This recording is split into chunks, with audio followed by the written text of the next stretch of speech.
నిమిషం. నేను ఇవాళ కంచికి వచ్చాను.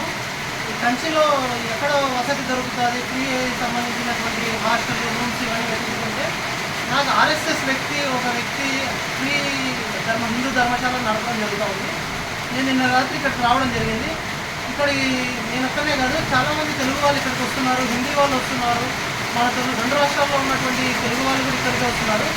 ఎక్కడ కూడా మనం భయపడాల్సిన పని లేదండి. ఇక్కడ ఫ్రీ ధర్మశాలలో, హిందూ ధర్మశాలలో మనకి 3 రోజుల పాటు గ్యాస్, కిచెను, మనకు వసతి అన్నిటి కూడా కల్పిస్తూ ఉన్నారు. ఇక్కడ ఈ కాంచీపురంలో 6 పుణ్యక్షేత్రాలు ఉన్నాయి. వీటన్నిటి కూడా మనం దర్శించుకోవచ్చు. ఇది ఒక హిందూ సంస్థ ఎవరైతే నడుపుతున్నారంటే ఒక ఆర్ఎస్ఎస్లో ఎవరైతే తయారైనటువంటి వ్యక్తున్నారో ఆయన ఈ హిందూ ధర్మశాలను నడుపుతున్నారు. గత 30 సంవత్సరాలుగా ప్రతి ఒక్క టూరిజంకి కూడా ఫ్రీగా వసతి ఇవ్వడం జరుగుతూ ఉంది. మీరు కూడా రాబోయే రోజుల్లో ఈ క్షేత్రాన్ని దర్శించి ఉచితంగా కూడా ఈ వసతిని మనం తీసుకోవచ్చు, వినియోగించుకోవచ్చు. మీకు తెలిసిన వాళ్ళందరికీ కూడా ఈ సమాచారాన్ని తెలియజేయచ్చు. ఇక్కడ నా వెనకాల ఏదైతే బోర్డు ఉందో ఆ బోర్డులో దానికి సంబంధించినటువంటి డేటా అనేది అక్కడ ఉంది.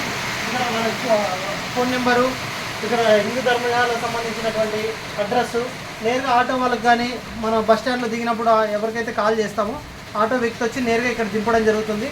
మనకైతే ఎటువంటి ₹1 కూడా తీసుకోరండి. ఫ్రీగా మనకి రూమ్స్ ఇవ్వడం జరుగుతూ ఉంది, వసతి ఇస్తున్నారు. ఇక్కడ మనకు సంబంధించినటువంటి అన్ని రకాల సౌకర్యాలు కూడా ఇక్కడ మనకి చేయడం జరుగుతుంది. ప్రతి ఒక్కరు కూడా వినియోగించుకోవాలి. జై శ్రీరామ్, భారత్ మాతాకి జై. భారత్ మాతాకి జై. జై.